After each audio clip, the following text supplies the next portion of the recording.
Yeah. Yeah, I'm going to talk about verses from here. Um, 8.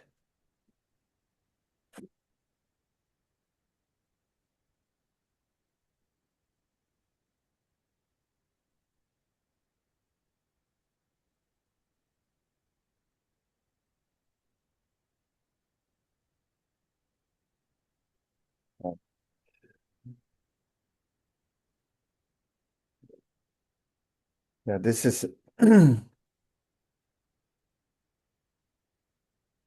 here. This is Buddha's teaching, right? No, Buddha. And in general, this is walking with Buddha. In the text, it's I think one of oldest Buddhist teaching. The purpose for verses is one of the oldest of the Buddhist teaching. And that is all these teachings is related to the individual. He gave the advices and with stories. But today I'm going to just bring few verses, then we can talk about it related to this topic. One, it's just this verses the majate give up some toparcha rang simne yonsun don then sanjit tembayin in the Tibetan. And it says, do not perform any unwholesome deeds, perform abundant virtue, completely tame your mind. This is teaching of the Buddha. I think you heard it many times. It's common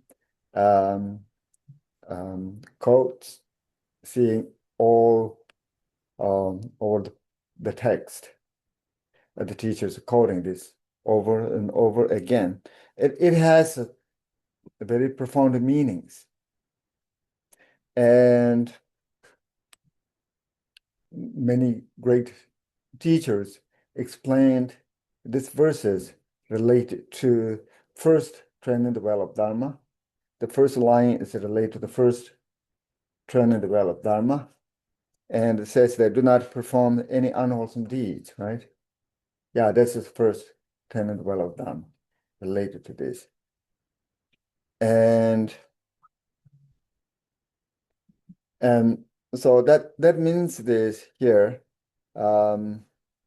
do not perform any unwholesome deeds. Unwholesome deeds, this means that any doing wrong thing, killing, stealing, sexual misconduct, lying, cheating, those things. Of course, Buddhist teachings based on causes and conditions, right?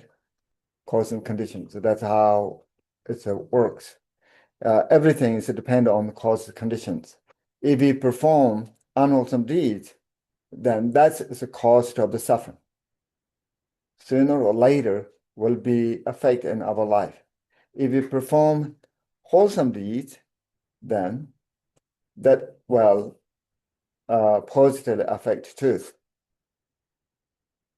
And the Buddha's first turning the well of Dharma, he emphasized some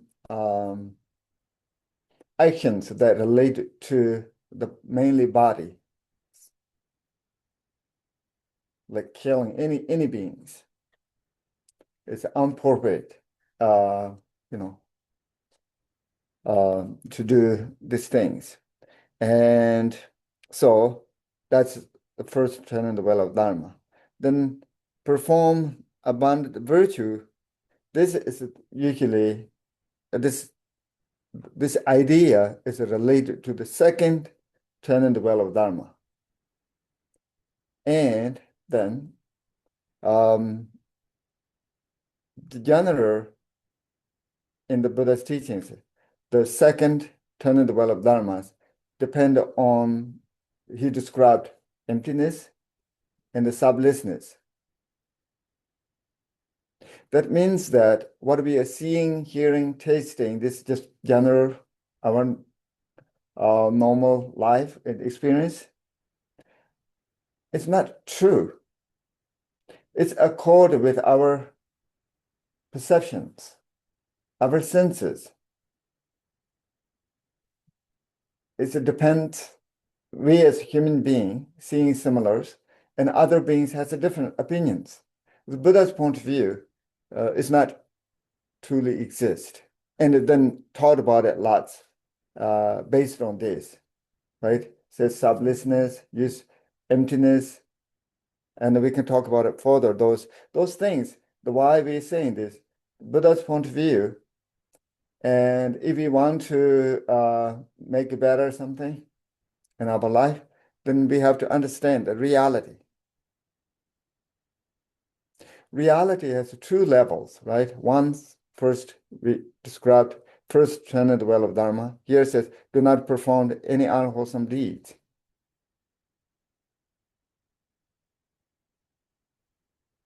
And cause and effect, right? This is a relative reality. And completely tame your mind. That says that in third tenet of the Wheel of Dharma.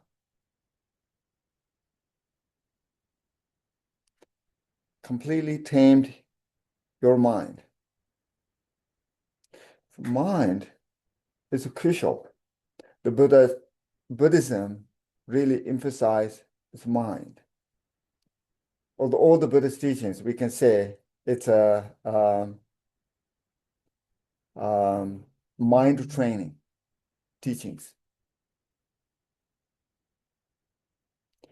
And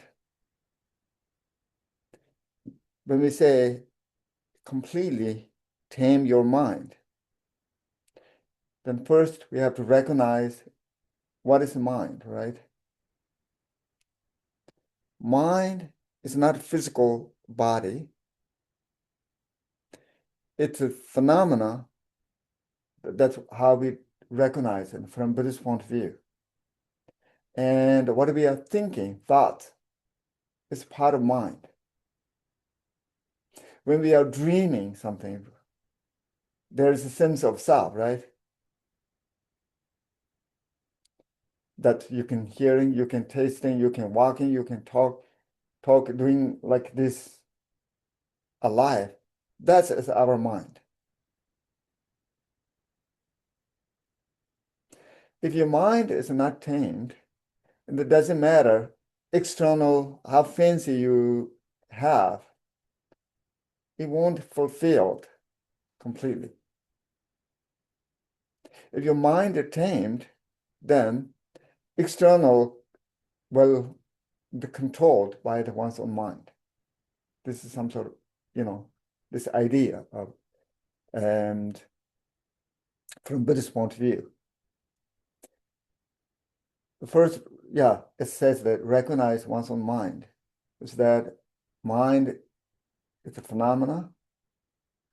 It doesn't have shapes, colors. Shapes, colors is a material thing, right? And if you are aware of it, then it's recognize mind itself and also other things.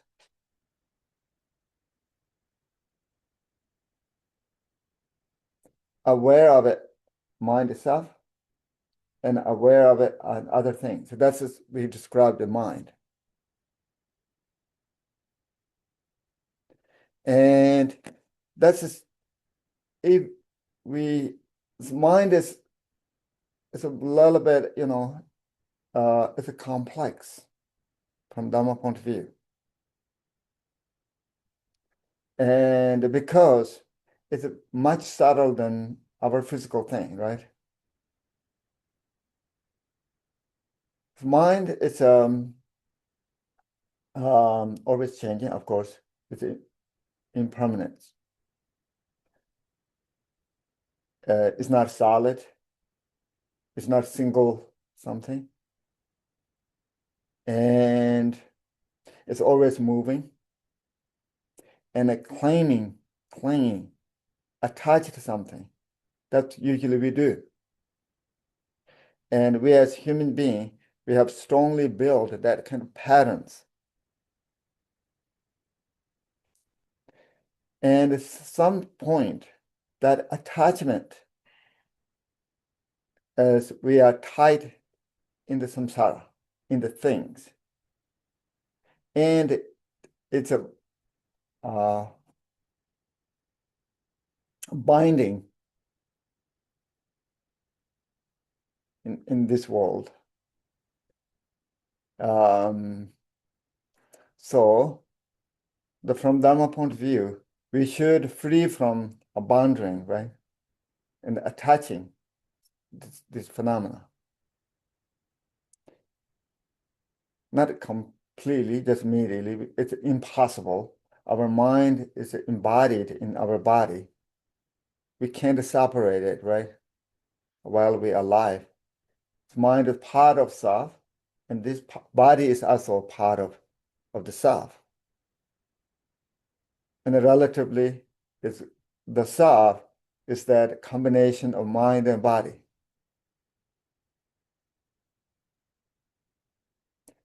And then what we need in here, where we are alive,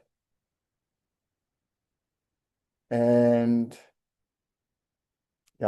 body need, the food, shelter, material things that can help for the body.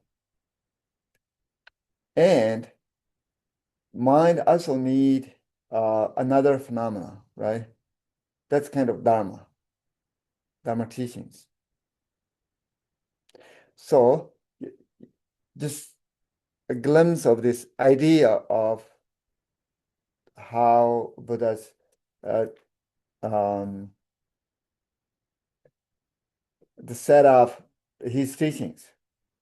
First, he says that there's mind, and relatively mind exists, right? What we described. If you're just aware of it, and then you can see there is a kind of awareness.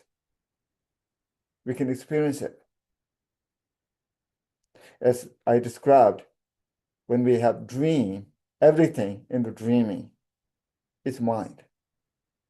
Even though we don't recognize, sometimes we think that there's someone else. If you're dreaming in a house, if you're dreaming the land or whatever situation, friends, relatives, or any work that you are dreaming, but we don't usually see as mind. We see as just the real and outer there's something, but it's mind, one's own mind. If we trained negative patterns, passion, aggression, ignorance, those we described, the pride, jealous, envy, or wrong view, very poorly judging yourself and others, or just criticizing everything, all situations. That kind of patterns, if we build, then that's growth in the mind. If your mind is attached to anything very strongly, that's usually we do, this is mine, me and mine, right? Then that's part of kind of be clinging itself. That's like names, titles, or possess, usually be clinging. That's why. And mind is tight, that phenomena, attached. And that's from Dharma point of view. And then, as long as we do very strongly, of course, it's general, we as a human being, we have that patterns. But if too much we can cling in this, then this outer phenomena, we can't rely on all the time, right? It's always changing. Then it brings miserable suffering. Our mind is dependent on, we are just allowing, depend on other conditions. That condition is like the weather, always changing, right? When its change occurs, it brings troubles.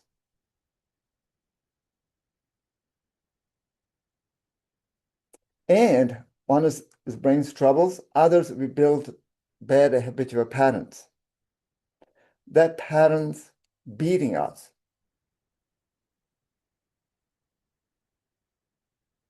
And from the Dharma point of view, how we can get rid of this? Then we have to first just cause and effect. And from Buddhist point of view, it's very important. There is nothing occur, anything, situation without causes and conditions involved, right? So we should avoid bad habitual patterns. We should focus on good habitual patterns that we are creating. We just trained in our mind, tamed in our mind.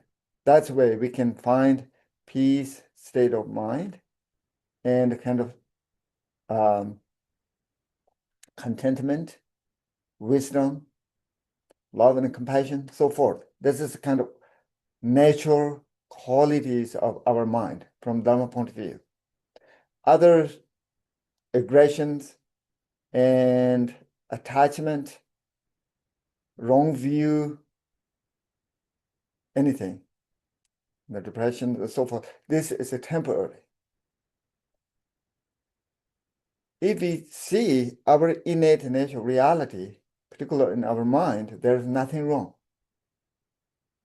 We can find peace and satisfaction. And at some point, happiness, right? Yeah, this is how in the Buddha he saw this reality. And so what we described is the mind, right? Mind is like a mirror. It reflects everything. And also some way collected the reflections, what we did, good and bad, or anything. Some of this collection, we call it habitual patterns, it's become a seed of later give the result. And our mind, it doesn't have gender, male and female, all shapes, colors, anything. It depends what we performed. Later, it will get the form of the body, right? From Dharma point of view, we do have what we called the reincarnation.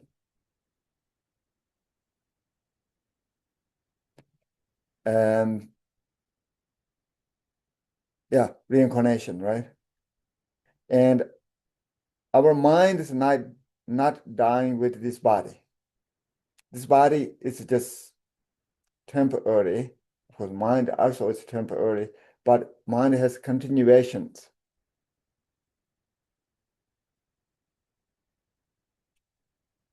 If we perform wholesome deeds, then we will get the better body. That could be humans, it could be in other beings, like animals, right? A dog, cat. This similar, they have mind. And from Dharma point of view, it depends. If we performed wholesome deeds, then our mind continues and can get better the body. From Dharma point of view, the human body is the best one. Although it has a lot of troubles, this is a reality, right? A relative reality. We have to accept it. It's always changing, aging. and at some point illness occur, some point, and then everything is born will end of death. It's not just our body, it's all this relative reality. Some point is end. Ending is not completely ending. Our mind is continuously can get another way of just rebirth. So what I'm saying, the mind doesn't have genitals and anything. When we claim or can get another form, then that's, we think it's me, right? We do many things.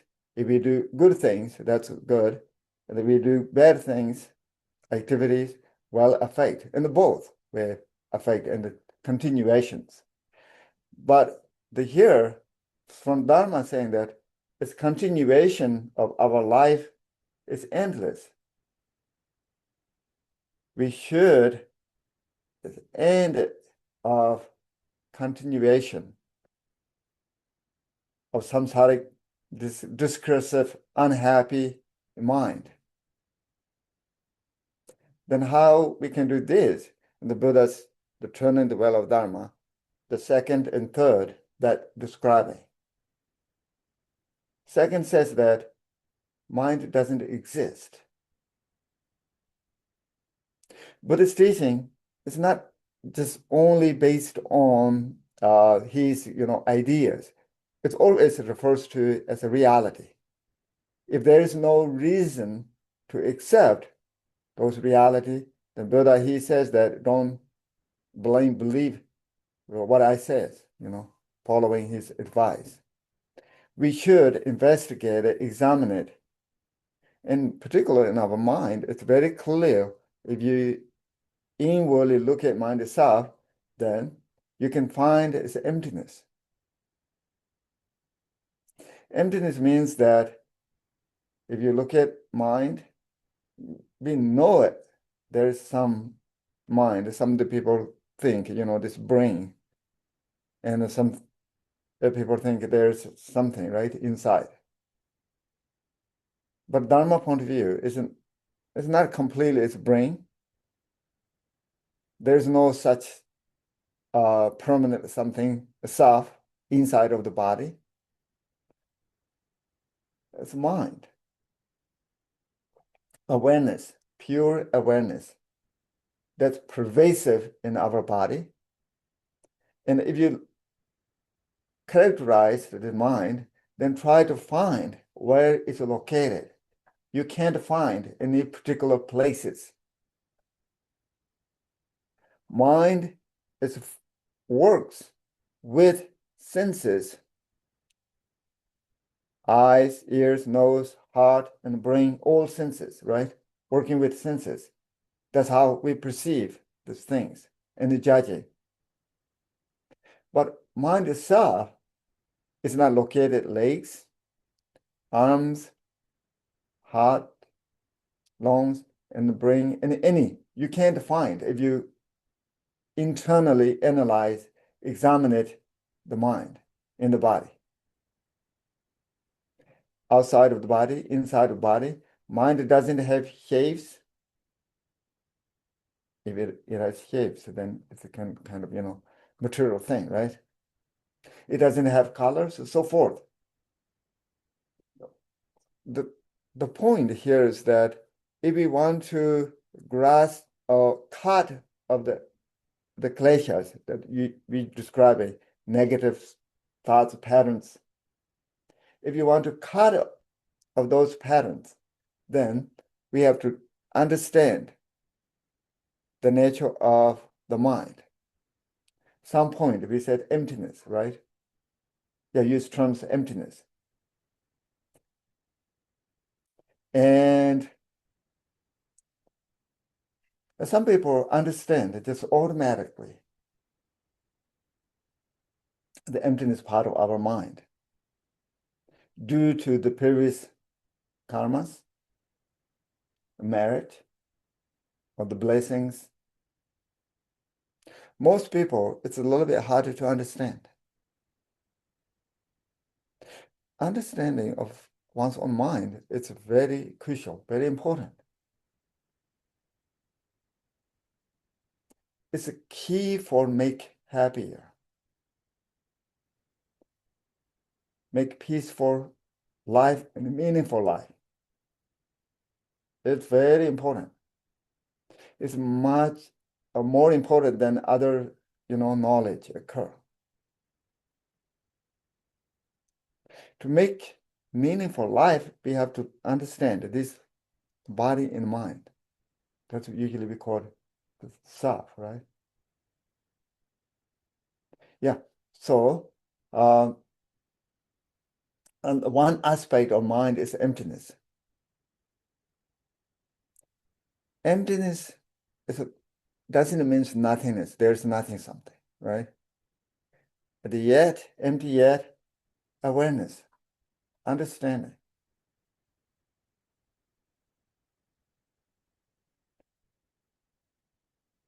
And I want to understand as mind, itself, and others, and itself, it doesn't exist. Somewhere it's a kind of magic, And like space is similar. Somewhere it exists, and then if you really look at it, we can't see it. It's very hard to hold it on. It's very hard to describe, actually. It's similar as mind itself. You know it, but it's very hard to show how to hold it on. But if you understand this is a good thing.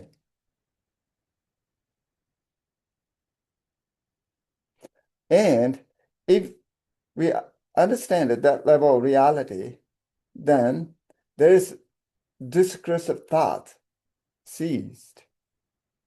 All thought is just general, it's rising and ceasing automatically. Usually we don't understand this phenomena. We are not aware of it, right? If you understand the mind, then you understand this phenomena. And your mind is not distracted or chasing this, other object.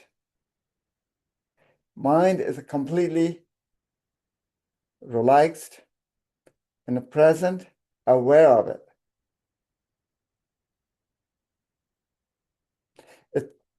Of course, there's freedom, right? Mind is not tied to any other phenomena. It's like space. You can't distinction between space and mind.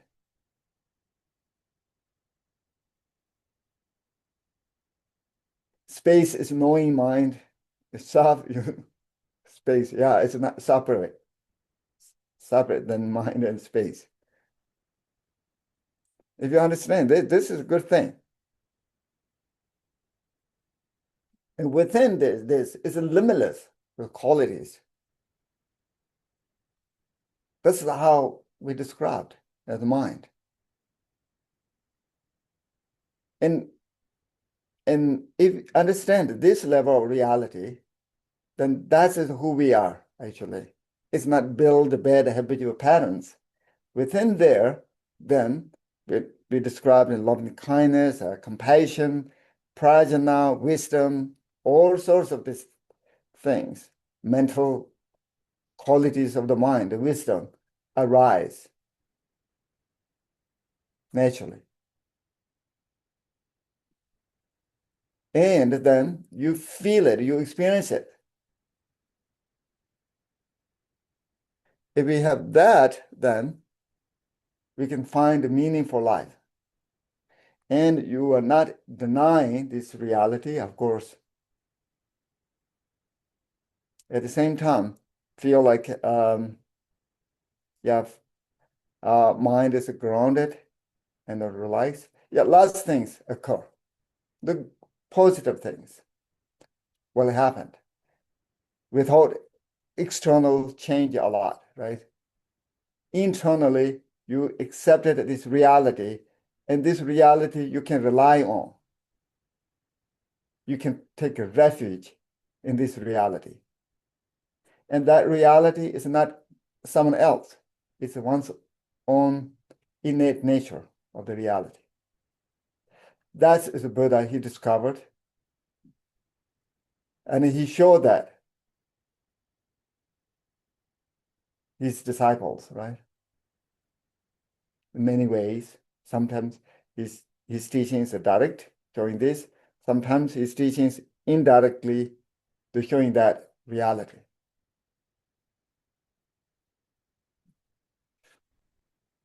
If you do that, then yeah, completely tame your mind.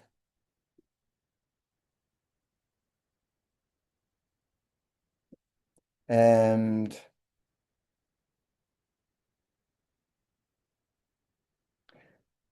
that is we described seed of Buddha, Buddha nature, Tathagata Garbha, or union of appearances, emptiness.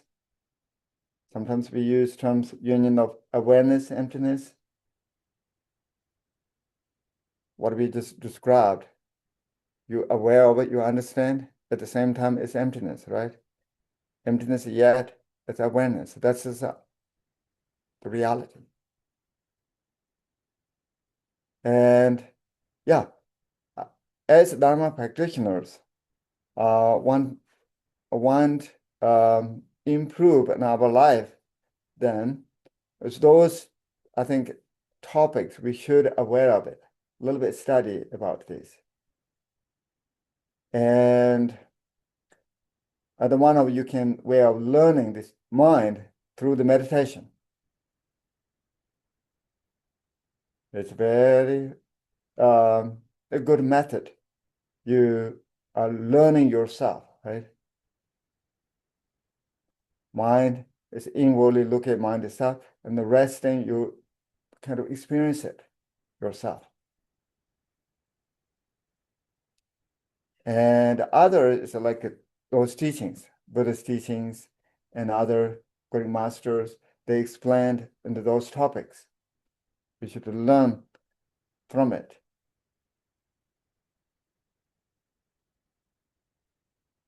And sometimes, and when you get that some sort of ideas, then we have to learn, right? We have to gain the realizations to realize our innate nature of reality without any judging and or any negative, thinking. So sometimes maybe you should just relax a body or open the senses, eyes, ears, nose, tongues, and then just aware of it.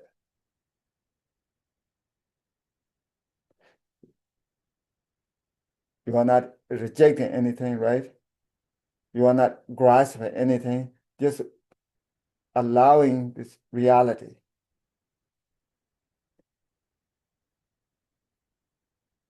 And that way you can learn yourself, particular one's own mind. And if you try those methods, then sometimes your mind know your mind, and the mind is just kind of relaxed, not wandering or chasing anything. Mind within this body, and body is relaxed, the mind is relaxed together, and kind of pleasant. Feel it, pleasant, feel it, experience it, and you can find, oh, that's it's a kind of meaningful, life. We need it. It's peace, and relaxations. And that's also we call happiness.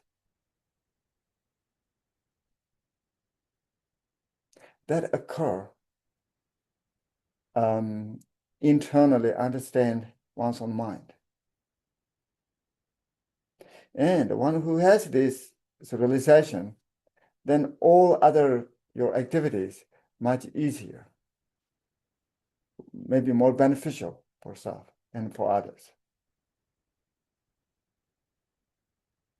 Less confusion, less aggressions, better the view of self and others, less criticizing self and others. Because your life is kind of complete. If you have lots of material things, you will be happy. Even if you don't have it, but still you can be happy. Mind is completely, what to say, content what you have. And that's, I think, occur through a study and a practice of Dharma. And when you have that kind of realization, and I think it's a necessity. It makes our life is a meaningful and much happier, less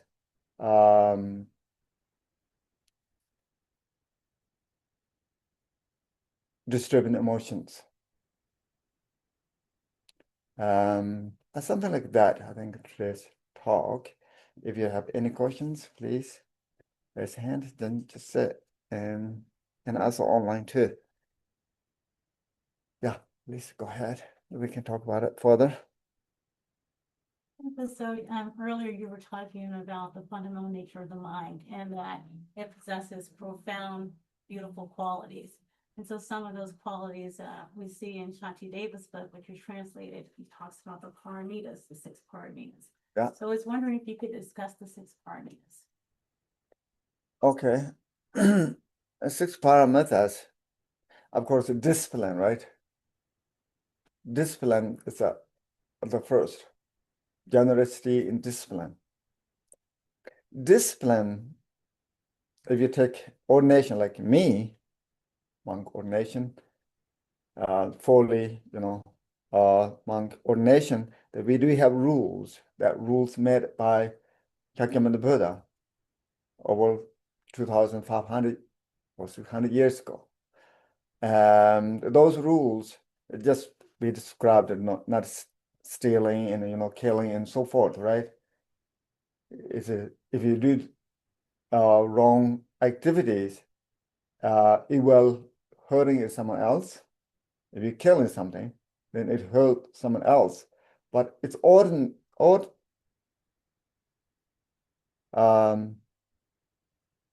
it's actually hurting itself. It's a long term. If you're kind for yourself, don't harming someone else. Verbally, mentally, physically, that's all in count, right? And the discipline, it's crucial. The discipline for eat, not too much, not too little. Discipline for work and everything. We should go middle way, right? Like some people are overwhelmingly eating. Food, this is, I'm just giving the one topic, and then, one topic. It will apply to other activities, like we all eat, right? Food is a necessity.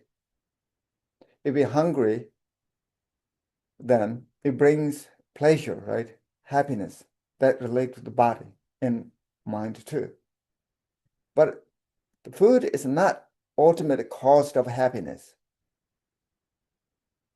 If you're hungry, then it could be cause of satisfaction. It's beneficial for the body.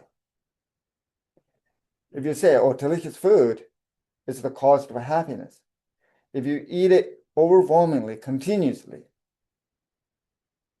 non-stop, right? It brings troubles. That says that there is no such phenomena brings completely happy. And have to eat healthy food, not too much, not too little. It is similar work and sleep and everything. Buddha's, that's when he was ascetic practice. But from Buddhist point of view, Buddha is very wise, knowledgeable, compassionate, the person, right? He wants end of the suffering. That's why he first 6 years ascetic practice, hardship to meditate, to practice something. But he found too much, too little, both extremes. It's not a correct path. And he gives advice, says that, everything, too much, too little, is extremes. We have to go middle way. Middle path is always correct. And so the discipline, then exertion, yeah, it's a big topic. Exertion, joyful, we call it joyful exertion, right? Put the effort that brings a little bit happier. And then prajna is very important. Prajna, what we described, understanding this corporeal body is prajna. Understanding is always changing is prajna. Understanding mind is emptiness is prajna.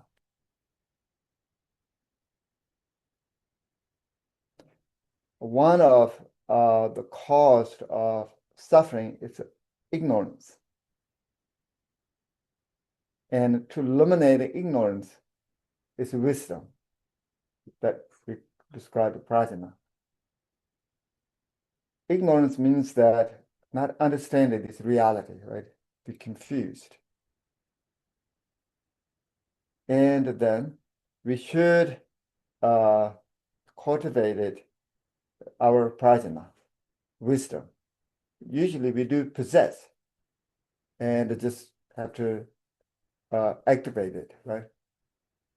And within our mind. And see the reality. That's we call it prajna. And then the positive mental state, the faith,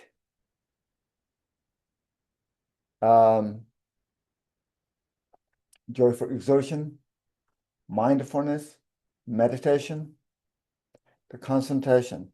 The meditation is another very important. It's a necessity, my point of view. As a human being, if we want to make a little bit happier, less stress, more clarity, something, the meditation is a necessity. It's food for the mind.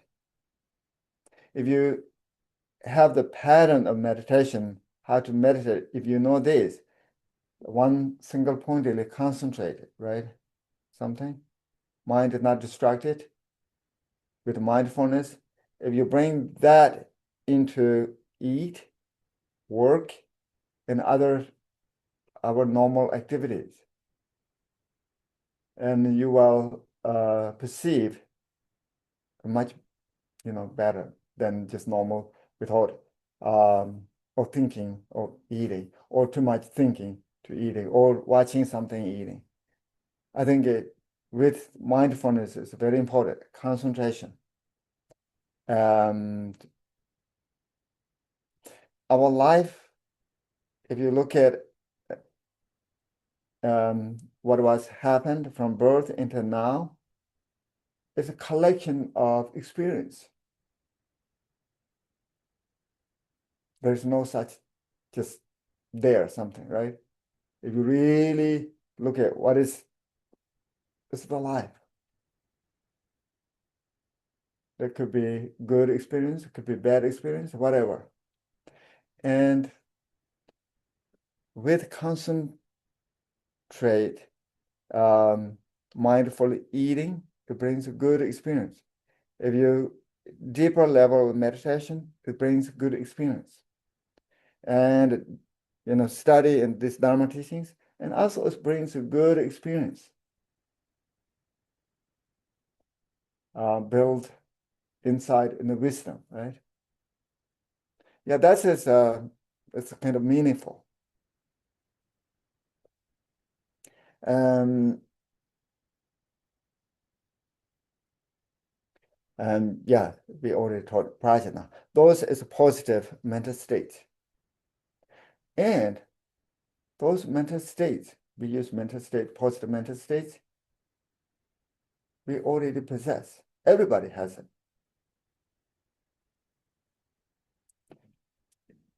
This is in the Dharma teachings, kind of the psychology of the Dharma.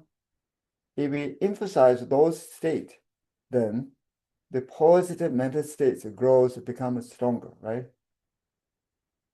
And then negative part of mental states, angry, jealous, envy, and wrong judging or self and other whatever, or blaming others. That's also patterns. There's no such there's something, right? It's just patterns, habitual patterns. If we strengthening means if you think about it over and over again, then that's growth. If you criticize, oh, this is wrong, that is wrong, that is wrong, all the time, everything, then that's we build, we see it that way, we can hear it that way, we then experience it that way. And the problem is that then negative controlled in our life. You can see the weather is, you're not satisfied. We can eat, you are not satisfied. You can see something, it's not satisfied. And it's just, there's no such perfect there, something. How we viewing this phenomena. Some situations brings others happy and someone is unhappy. And yeah, that's how it works. And then what is real reality? This is a Buddhism fundamental philosophy of reality, right? Then is there, if we are talking about positive and mental, that's negative, and the patterns, it's pretty much relate to the patterns. Then what is the real, fundamental level of our mind? Is it more toward to the positive than negative? Or middle of this?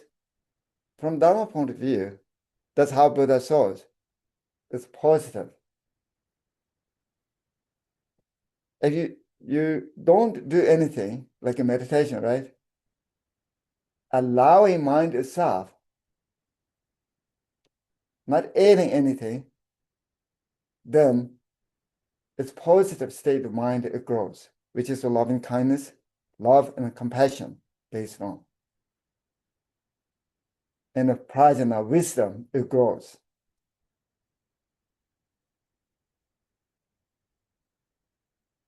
We have nothing wrong fundamentally, as we call it basic goodness. Fundamental of reality is enlightenment. One who's enlightened, right? That sees this fundamental level of reality. We are not separated that reality either. And it's a dream. Whatever occurs, it never occur. Some point. If you don't understand, then it's occur and a little bit confused. Something like that, okay. And online, is there, I think, something, right?